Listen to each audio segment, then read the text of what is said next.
Grande para los chicos de cuarto año que no me conocen, los repetidores ya saben quién soy. Bien, hoy vamos a ver la clasificación de las obras literarias. Bien, ¿qué es en realidad vamos a hablar de géneros literarios. Cuando Carlos Linneo en el siglo XVII hizo una clasificación en género y especie del mundo animal y vegetal, diciendo, por ejemplo, árbol es el género, especie, brutalmente lo estoy diciendo, ¿no? La especie es, no sé, cerezos, por ejemplo, álamo, por ejemplo. Es decir, ¿para qué hizo eso? Para una mejor la clasificó el mundo vegetal, el mundo animal, en vertebrados, invertebrados, para una mejor comprensión del mundo vegetal y animal. Las obras literarias pasa exactamente lo mismo. Las obras literarias tienen, para su mejor comprensión, es necesaria una clasificación. Por ejemplo, ¿para qué le sirve, por ejemplo? Vamos a ver cuáles son los motivos para esta clasificación en géneros literarios. Bien, para el lector, ¿para qué le sirve al lector la clasificación en géneros? El lector le sirve la clasificación en géneros para hacer su expectativa de lecturas. Es decir, si vas a leer un género dramático, vos sabés que tenés que imaginar actores sobre un escenario representando un parlamento o diálogo que él tiene que decir cada uno de determinada manera ante un público. Es decir, eso se llama el hecho teatral y es el género dramático. Si es el género lírico, yo sé que la expectativa mía no es lo mismo que leer el diario. Yo no leo un poema como leo un diario, porque en el poema hay una atención a la musicalidad, al ritmo, hay una atención a la presencia de la rima, hay una atención a la presencia de una fuerte función connotativa del lenguaje, una fuerte función expresiva del emisor, tratando de comunicar sus sentimientos de una manera muy profunda. Y yo no leo el diario así, el diario lo leo de otra manera. Imagínate que yo leo, cuando uno lee un poema, incluso mentalmente lo recita. En cambio no lee el diario de esa manera. Es decir, uno se hace expectativa de lectura, sabe que cuando va a leer un determinado género, sabe lo que espera de ese género. Bien, eso para el lector. Para el autor, ¿para qué sirve? Bueno, para el autor, si no comprendiera las pautas que rigen, por ejemplo, el cuento, del género narrativo, no podría escribir un cuento. Es decir, conocer las características, pautas o normas de un género le permiten escribir ese género. Es decir, que lo que él escribe tiene un formato y él adapta su texto a ese formato, en este caso el género narrativo, en este caso la especie cuento. Bien, al editor, ¿para qué le sirve conocer esta clasificación en género? Bueno, porque es el que tiene que comercializar y el que tiene que vender su producto, por lo cual le conviene saber qué producto le conviene hacer circular en la sociedad. Por lo cual obviamente el tipo vive el dinero y hoy la verdad lo que vende más es la narrativa y generalmente el género narrativo, especie literatura juvenil, es decir, novelas juveniles son lo que más se vende, incluso está salvando muchas editoriales la literatura juvenil. Y después tenemos, bueno, los estudiosos o críticos de la literatura. ¿Para qué les sirve también esta clasificación? Bueno, para establecer relaciones entre determinados textos que son objeto de su investigación. Es decir, la clasificación en género es necesaria para mejor comprensión del mundo de lo que es la literatura. Ahora, bien, casi todos estamos de acuerdo en cuanto a géneros literarios en que hay tres géneros. Coincidimos en que tres: género narrativo, género lírico y género dramático. Digamos, esta clasificación es más o menos estable. Vamos a ver por qué es más o menos estable. Ya dijimos que para el autor esta es una forma de asignar a su texto un formato. Es decir, a lo que él está escribiendo asignar un formato. Si es un formato cuento, él sabe cómo tiene que ser un cuento, porque si no, no podría escribirlo. Si va a escribir una novela, tiene que saber cómo se escribe una novela, porque si no, no podría escribirla. Bien. El lector tiene una actitud de lectura frente al texto literario. Es decir, se hace una expectativa acerca de lo que va a leer. Bien, entonces, los géneros literarios, entonces, quiere decir que al asignarle una especie de formato que los contiene y que le damos nombre de género, quiere decir que tienen un carácter convencional, porque si estamos todos de acuerdo, quiere decir que es una convención. Una convención es un acuerdo general entre todos.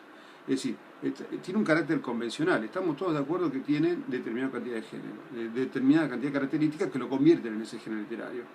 Bien, entonces, este acuerdo general hace que nosotros digamos que todos los textos que están escritos en verso tienen música, tienen cierta musicalidad, tienen ritmo, a veces tienen rima, tienen presencia de la métrica, etc., son género lírico. Esa es la convención, el acuerdo que hacemos entre una comunidad que determina que todos los textos que tienen esa característica son género lírico, para dar una idea, digamos, ¿no? Pero hay que decir también que esta clasificación es inestable. ¿Qué quiere decir inestable? Que hay tres géneros, lo que quiere decir, no quiere decir que vayan a... Generalmente se mantienen estables, pero hay subgéneros que están dentro de los géneros que se han perdido y otros que se han incorporado. Por ejemplo, en la Edad Media estaba el género épico. El género épico, acá les pongo un ejemplo, la Ilíada, la Odisea, por ejemplo, eran obras que desaparecieron con la sociedad que le dio vida. Es decir, la sociedad que le dio vida a ese género desapareció. Por lo cual también desapareció en este caso el género en sí.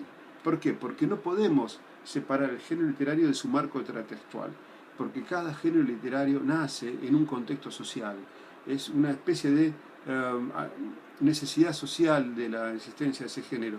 Pero puede ser que la sociedad que le dio vida también desaparezca y desaparezca también con ella el género literario. Es decir, el género literario está sometido a cambios, está sometido a su inestabilidad, se debe a que es un producto histórico, sometido a hechos históricos, religiosos, a un contexto social, a un contexto económico. Es decir, influyen muchos factores para que ese género literario haya sufrido variaciones. Por ejemplo, el género lírico, dentro del género narrativo tenemos el subgénero cuento, y dentro del subgénero cuento están el cuento de ciencia ficción, el cuento policial, el cuento de terror. El cuento de ciencia ficción, el cuento de policial nace en el siglo XIX, más que nada por las necesidades de la sociedad de aquella época que estaban creciendo y el delito se perfeccionaba, por lo cual había que tener detectives con determinadas características que atacaran ese tipo de delitos. Entonces, en este caso, la aparición del detective, con su método analítico, Sherlock Holmes, por ejemplo, que va resolviendo los crímenes de manera lógica y racional, digamos, ¿no? Para darle una... Entonces, ¿qué quiere decir esto? Que ese género, bueno, quedó y permanece aún todavía. Es decir, así como desapareció el género épico, el épico narrativo en los griegos, hoy no se escribe así, nadie puede escribir un texto como la Odisea o como la Ilíada porque el marco extratextual, o sea, el contexto social que le dio vida hoy no existe.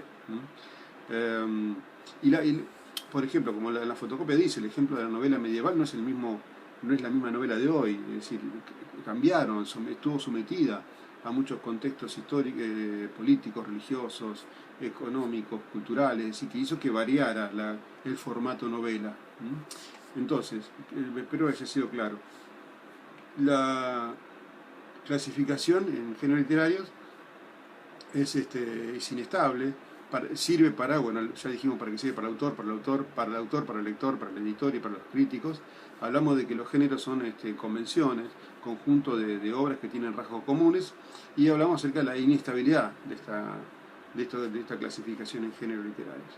Bueno, espero haber sido claro y voy a hacer otro video después de hablando acerca de las características de cada género. Vamos a ver ahora sí la clasificación en géneros literarios, qué son los géneros literarios, ya lo vimos, pero vamos a retomar la segunda parte.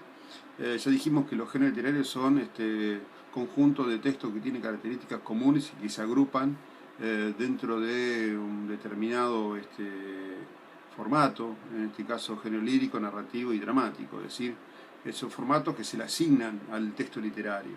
Cuando uno escribe pensando que va a ser un cuento, por ejemplo, por lo cual asigna un formato. Todos los cuentos, novelas, fábulas que pertenecen al género narrativo van a tener la característica que tiene el género. Y hablando de género narrativo, vamos a empezar a hablar de las características de cada género, que ya lo han visto muchas veces, pero bueno, no está mal repetirlo porque esto es el ABC el ABC, la santísima trinidad de la literatura, para decirlo de alguna manera. Perdón si he sido un profano decir santísima trinidad en estos momentos cercanos a las Pascuas. Bueno, el género narrativo comunica un universo ficcional. Nosotros ya vimos que es ficción, ya lo vimos que la ficción no es un producto de la imaginación, sino que es una imagen de la realidad, ya lo vimos. Hay una especie de comunicación en el universo ficcional hacia el lector, digamos, del autor hacia el lector, en un tiempo y lugar y espacio determinado, digamos, ¿no? La característica general de género narrativo que se escribe en prosa. Ya vamos a ver que no es tan así, pero está bien, generalmente se escribe en prosa. Y nosotros conocemos como esto el cuento, la novela, a la fábula, por ejemplo. El género lírico se caracteriza, es más difícil de definir. ¿Por qué? Porque no, el verso no solamente determina si género lírico o no es género lírico. Hay una concentración imaginativa del lenguaje, hay una intensa utilización de la función connotativa, hay un poder de sugerencia gracias a la combinación de palabras. Por ejemplo, si vos decís, siento una espada de luz en mi pecho, digamos, para decirlo de alguna manera, que estás enamorado, para decirlo de alguna manera. Hay una intensa utilización del lenguaje que hace que aquel que lo está leyendo diga, ¿qué quiso decir? Espada de luz en mi pecho. Digo, bueno, hay algo atravesó su pecho que es luz, que vinculado con la alegría, con la emoción, vinculado con aquello que está alejado de la oscuridad. Es decir, eso sería una especie de texto poético, por decirlo de alguna manera. Pero generalmente lo que se dice que el género lírico se caracteriza por la musicalidad, el ritmo, el verso, y qué es lo que hace que sea género lírico. Bien, para la acción del drama, el drama hay que tener cuidado, el género dramático, porque el género dramático no es aquello que produce drama en el lector, sino es aquello que se representa en un escenario. Drau quiere decir acción en griego. Se representa en el escenario, tiene que haber un público, tiene que haber un parlamento, tiene que haber actores que representen lo que dice el parlamento y un dramaturgo, porque no hay relación no hay un narrador entre lo que se pasa en el escenario y los espectadores. Es la vida manifestándose en el escenario, por lo cual no hay espectadores. No hay narrador. O sea, en el género dramático no hay narrador, ojo con eso. Es decir, no hay nadie que intervenga entre ese vínculo de la acción en el escenario y los espectadores. Bien, y como ya dijimos antes, y como aclaro ahora, los géneros son inestables. También se mezclan, porque por ejemplo, el género lírico se puede mezclar con el género narrativo. Por ejemplo, en la Divina Comedia, donde es un poema narrativo de miles de versos. Entonces, lo que quiere decir es que los géneros también se pueden mezclar. El género dramático se puede mezclar con el género lírico, por ejemplo, la obra de Calderón de la Barca, o el de Federico García Lorca. Bien, chicos, acá terminamos este video y vamos a pasar, después yo voy a, esta semana va a ser esto nada más. Ya va a estar la guía ahí que ustedes pueden hacer. Ya voy a informar cómo es la cuestión de la guía. Bueno, un abrazo para todos, chicos. Si me ven un poco demacrado, no es la cuarentena, es mi cara de siempre. Así que nos vemos. Un abrazo para todos.